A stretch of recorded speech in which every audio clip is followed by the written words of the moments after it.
नमस्कार, मैं हूं आपके साथ इंशा। नेशनल लूडो 24 पे आप सभी का बहुत बहुत स्वागत है। बता दें ये खबर उत्तर प्रदेश के फिरोजाबाद। 9 साल की मोदी सरकार की उपलब्धि को बताने फिरोजाबाद पहुंचे हरजीत सिंह ग्रेवाल और राज्य सरकार मंत्री अजीत सिंह पाल, जहां मोदी सरकार के अब तक के कार्यकाल के बारे में बताया गया। इस दौरान मीडिया से इन दिग्गज नेताओं ने बात भी की। राहुल गांधी पर हरजीत सिंह की फिसली जुबान, कहा राहुल को कोई समझ नहीं है, देश विदेश में नाम खराब करते हैं और अब तो हद ही हो गई, गुरु नानक से ही तुलना कर बैठे हैं। कहा कि ये दर्शाता है कि राहुल मंदबुद्धि हैं, उन्होंने कांग्रेस पार्टी ही खत्म कर डाली है। और क्या कहा, आगे की खास रिपोर्ट ऋषि पंडित के साथ। से बात कर रहे थे मैं कि वन डिस्ट्रिक्ट वन प्रोडक्ट, अगर वो पूरे का पूरा कहीं दुरुस्त तरीके से चल रहा है देश में, तो वो उत्तर प्रदेश में शुरू हुआ और इससे एक तो समग्र विकास होगा पूरे प्रदेश का, किसी एक डिस्ट्रिक्ट का नहीं होगा, एक एरिया का नहीं होगा। ये एक योजना जो यहाँ आई, ये बहुत बड़ी योजना है और मोदी जी इसको लेके चल रहे हैं और मैं समझता हूँ कि इससे तरक्की भी होगी, रोजगार भी मिलेगा। और अब पहले यूपी से काफी लोग पंजाब भी जाया करते थे रोजगार के लिए, अब कमी हो गई। ये जब से योगी जी की सरकार आई, जब से ये नीतियां इम्प्लीमेंट हुई, प्रदेश तो पहले भी इतना ही बड़ा था और अब कैसे हो गया ये सब, ये ईमानदारी से करने से होता है। और मैं हमेशा कहता हूँ कि करप्शन जो है वो ऊपर से शुरू होती है, नीचे से नहीं। मछली जब खराब होती है तो मुंह वाली साइड से होती है, मुझसे नहीं होती। तो आपको हम भाग्यशाली हैं कि हमें प्रधानमंत्री और मुख्यमंत्री दोनों ही ईमानदार रहे और समर्पित हैं अपने अपने कार्य के लिए। ये एक बहुत बड़ी बात है और मैं समझता हूँ कि बाकी कितनी भी विकास होता रहे, कुछ भी कार्य हम करते हैं, जब तक शासन करने वाले लोग, सत्ता में बैठे लोग ईमानदार नहीं होंगे, समर्पित नहीं होंगे, अपने काम के लिए समर्पित नहीं होंगे, तब तक किसी भी प्लानिंग का कोई फायदा नहीं होता। ये इसलिए हो रहा है कि यहाँ सब ईमानदारी से चल रहे हैं और आने वाले टाइम में देश के अंदर मोदी जी की सरकार ये तय है कि बननी है। और आप लोगों का मीडिया जो है एक पिलर है डेमोक्रेसी का, आप लोगों का सहयोग जरूरी है, वो चाहिए और आपने ही दिशा देनी होती है। और मैं समझता हूँ मीडिया स्वतंत्र भी होना चाहिए। हमारे यहाँ जब से आम आदमी पार्टी आई है, क्या कर रहे हैं, ऐड देते हैं, न्यूज उनके पूछे बिना नहीं लगा सकते। अगर कोई पत्रकार सवाल करने उनको चला गया तो उसको उठा के SC एक्ट लगा दिया। और ये टाइम्स नाउ की पत्रकार 3 लोगों पे लगाया, आपको सबको जानकारी होगी। और जिस तरह से दिल्ली में बैठे लोगों पे मुकदमा दर्ज हो जाता है क्योंकि वहां पुलिस साथ में आ गई, दिल्ली में नहीं है, तो इस तरह से ये डेमोक्रेसी जो है इमरजेंसी के खिलाफ, जिसमें भारतीय जनसंघ ने अपनी पार्टी का विलय करके संघर्ष किया था, अटल जी, अडवाणी जी और सब लोग थे। उनको पता क्या है, उन्होंने मुस्लिम के साथ डील कैसे करते थे, वोट बैंक की तरह। हम लोग डील करते हैं कि शिक्षा हो, उनको सुरक्षा हो, उनको रोजगार हो, ये सारी चीज़ों के लिए हमारी सरकार समर्पित है, भारत सरकार जो है, और स्टेट में भी जहाँ मुस्लिम बहुत संख्यक होते हैं कई सीटों पे, वो भी हम जीतते हैं। उनको पूछो ना राहुल गांधी को क्यों पसंद करते हैं लोग, क्यों हमें वोट डालते हैं। राहुल गांधी की तो कोई सुनता नहीं। राहुल गांधी ने क्या बात कही है, अभी आज ही उनका बयान है, पता क्या कहा, कि जैसे गुरु नानक देव ने उदासियाँ की थी तो मैं भी उसी तरह से ये यात्रा की है, मुकाबला गुरु नानक देव से करते हैं। उनको मालूम है गुरु नानक देव कौन है सर? मैं तो मंदबुद्धि कह सकता हूँ, इससे ज़्यादा कुछ नहीं कह सकता। कोई जो ऐसी बात करे, गुरु नानक देव को मानने वाले सिख नहीं है खाली, उनको मानने वाले बुद्ध धर्म के लोग नानक लामा कह के पूजा करते हैं।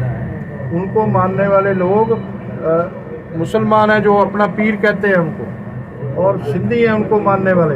उनको मानने वाले बंजारा कम्युनिटी के लोग जो जिनको जिप्सी कहते हैं पूरी दुनिया में है, वो गुरु की देख साल में एक बार करते हैं। अब उनको ये ज्ञान नहीं है कि कौन गुरु है, वो गुरु नानक देव की है। वो अपनी भाषा बोलते हैं, गौर बोली, और वहाँ की लोकल भाषा जैसे कर्नाटक का बंजारा है, कन्नड़ भी बोलेगा, मगर वो साथ साथ गुरु को भी याद करता है। और एक मिनट सुनो, मैं बता देता हूँ। और जो तजाकिस्तान, उज्बेकिस्तान, समरकंद, बुखारा, वहाँ के कुछ ग्रामीण क्षेत्र हैं जिनके अंदर गुरु नानक देव की वजह से जो वहाँ उन्होंने प्रचार प्रसार उस टाइम किया था, वहाँ की लैंग्वेज तो बोलते हैं, वो इस्लाम को मानने वाले हैं, मगर वो पंजाबी भी बोलते हैं। तो ये उनको, राहुल गांधी को ज्ञान नहीं है। वो पूरा सिख धर्म के बारे में, देश की संस्कृति के बारे में, संस्कारों के विषय में पूरा ज्ञान लेके आए, नहीं तो वो सेवा ही नहीं कर सकते। सांसद होना भी उनके लिए गुनाह है, जो ऐसी बातें करता है व्यक्ति। तो मैं इसलिए इस बात की निंदा करता हूँ। उनको बहुत लोगों के दिल दुखे होंगे आज जब उन्होंने ऐसी बात की। सर, विदेश की धरती पर राहुल गांधी जिस तरह से नरेंद्र मोदी की बुराई करते हैं और देश की बुराई करते हैं, क्या मानते हैं आप?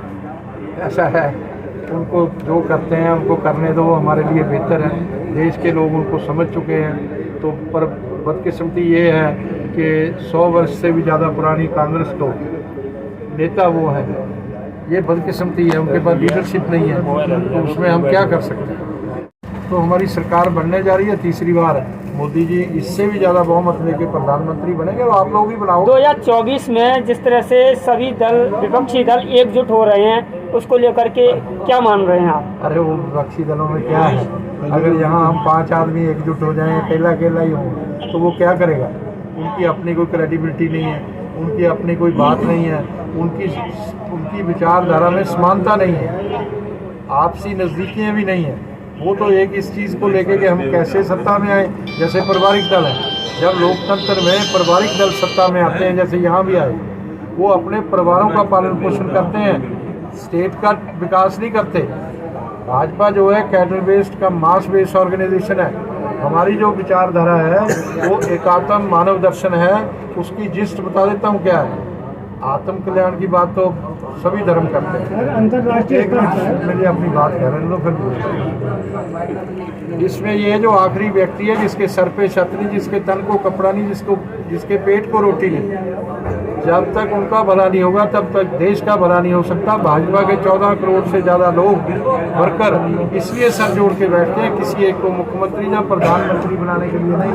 प्रधानमंत्री मुख्यमंत्री तो हमारे साधन है। सर, समाजवादी पार्टी के मुखिया व पूर्व मुख्यमंत्री अखिलेश यादव ये कहते हैं कि 2024 के चुनाव में बीजेपी खत्म हो जाएगी। आप किस नजरिए को बात करें? उनकी बातें उनको मुबारक। अंतिम सवाल है मेरा कि विदेश स्तर पर जिस तरीके से मोदी जी की तुलना परमात्मा से की है राहुल ने जाकर के, वो तो अंतर्यामी है, वो तो जगत की उत्पत्ति कैसे हुई है वो उन्हें सब मालूम है। क्या मानते हैं इस चीज को लेकर के? देखो, राहुल गांधी को मैं कोई अपशब्द तो कहने वाला नहीं, क्योंकि भाजपा ने हमें ऐसे संस्कार दिए, मगर जिस तरह की वो बातें करते हैं वो बातें देश की खिल्ली।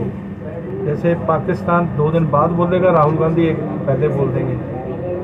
वो देश की खिल्ली उड़वाते हैं कि यहाँ वहाँ अपोजिशन में ऐसे लोग हैं, क्योंकि लोकतंत्र के अंदर यहाँ सत्ताधीर सूझवान और मजबूत जरूरी होती है, तो वहाँ अपोजिशन भी सूझवान और मजबूत चाहिए होती है। अटल जी अपोजिशन में थे, इनको भेजा गया नरसिम्हा राव के टाइम में यूएनओ में, भारत का पक्ष रखा। उन्होंने जब हमारे मिनिस्टर के पास गए, अनुराग ठाकुर जी के पास, 2 बातें रखी। एक तो उनको पद से हटा कुश्ती संघ से, और दूसरा रखा था कि उन पर FIR दोनों चीज़ें हो गई हैं। उनका जानवर पूरा हो गया, पद से हट गए। और दूसरा, उस पर मुकदमा दर्ज हो गया, जाँच को होगी, उसमें वो दोषी पाए जाएंगे तभी तो वो जेल जाएंगे। ऐसे ही मैं कह दूँगा इसको जेल में, जो उसको मैं कौन भेजेगा डेमोक्रेसी। सर, प्रधानमंत्री जी केरला स्टोरी पे बोल सकते हैं, तो उस पर क्यों नहीं बात करते हैं? ऐसा है कि प्रधानमंत्री जी जब जरूरी होगा हर बात में बोलते हैं। ये जानबूझ के एक रची जा रही है जो हमारी सरकार के खिलाफ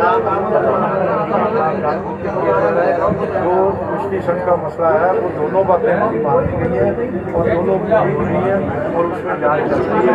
वो इतना पहुंचाया कैसे मोदी जी का गड्ढा के बीच में सड़कें टूटी पड़ी है, गड्ढा मुक्ति का अभियान आपका हाथ पर नजर आ रहा है। सांसद जी ने अभी आपको मुखातिब होना है, बेहतर यही होगा मेरे से आगे में भी पड़े आप उनसे ये चीज़ें